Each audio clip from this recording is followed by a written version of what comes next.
Oh, why you gotta be so rude? Nope, that was awkward.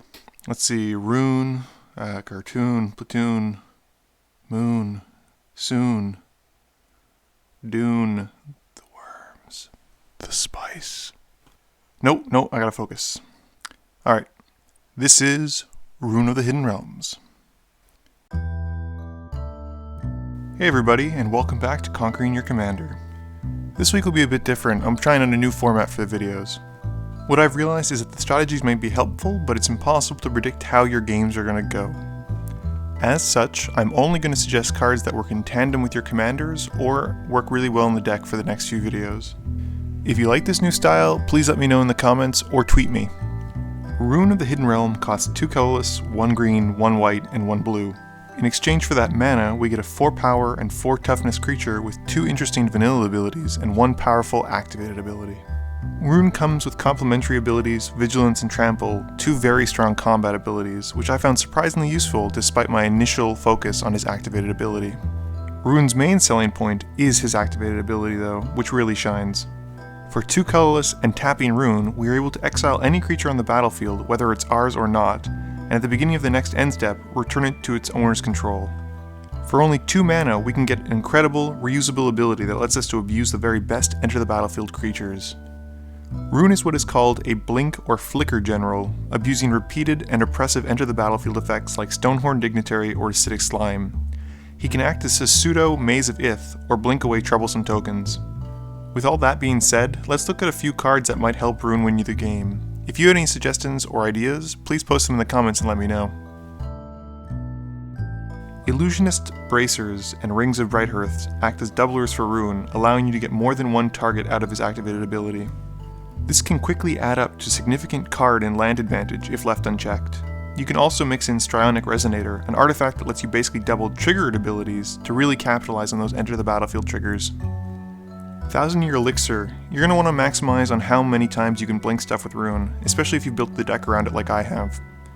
This allows Roon to start churning out the value the turn he comes out, as well as uses activated ability twice for 3 mana. Lightning Greaves and Swiftfoot Boots act as protection, but have the added benefit of giving Roon haste.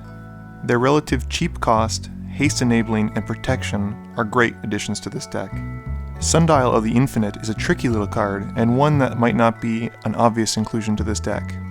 What this allows us to do, but only on our turn, is to respond to Roon's return effect by ending our turn immediately. This allows us to keep those enemy creatures exiled permanently.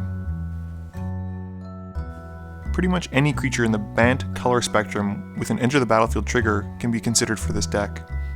Without listing each and every one, I'm just going to go over a few that are significant. Stoneforge Mystic lets us find any equipment in the deck, which, depending on how many you run, can be one heck of a tutor. My first trigger is often used to find boots, and then subsequent ones after that, useful and powerful equipment. Trinket Mage already sees a lot of EDH play. His restrictive effect allows for tutoring of some of the best cards in EDH. Sol Ring, Sensei's Divining Top, Artifact Lands, the list could go on, but he is definitely worth a consideration if you're running 3 or more cheap artifacts. Avenger of Zendikar is often a win condition in most decks. Roon allows Avenger to turn that small mob of creatures that he brings into a veritable army. Just imagine blinking him 2 or 3 more times. It's pretty absurd. Angel Finality acts as easily reusable graveyard hate. Acidic Slime does what he does best, removing troublesome permanents, but this time you can crank his ability up to 11 because you get to do it more than once. Gilded Drake is fun, as it lets us steal an opponent's best creature, then we get to blink it, back to our side, and then steal another creature. Lastly, Void Attendant is one of the newest additions to the deck. He lacks an enter the battlefield trigger, but his ability allows us to blink a creature with Roon, then, before the return trigger happens, put that creature directly into an opponent's graveyard. This can help us get around Indestructible and other troublesome creatures. Aura Shards is already the ultimate artifact and enchantment hate card in green and white, and it's even more unfair when we don't even have to cast the creatures to get the trigger.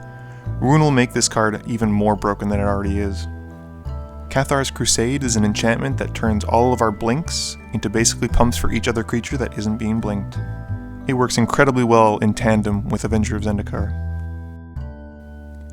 Venser can act as a Roon 2.0, or provide all of our creatures with unblockable. His ultimate is incredible, but you'll rarely get him to live long enough to be able to use it. Ghostly Flicker is easily my favorite instant spell for the deck. It can save a creature or untap valuable lands and artifacts. You can also get some incredible mileage out of it with Eternal Witness or Arcanomancer. Simply blink one of them and another creature, then use their Enter the Battlefield trigger to return the spell to your hand. Rinse and repeat. Ghostway is a great spell to cast in response to a board wipe, ours or theirs, or to just maximize when you have a full board. Although not as oppressive or competitive as some of the other Bant commanders, Derevi, Roon offers a unique playstyle which can be great for casual games. With the proper budget and a tight deck list, I could see a decently competitive deck being built around him, but he lacks some of the more powerful abilities that his Bant brethren might have for dealing with opponents. I've thoroughly enjoyed my time playing him. You'll find my deck list in the About section. I really feel like he can be a great commander, specifically if you're looking for doing crazy Enter the Battlefield effects. Well everybody, that's my new style of deck text. Let me know what you think, and as always, thank you for watching, and be sure to like, comment, share, and subscribe.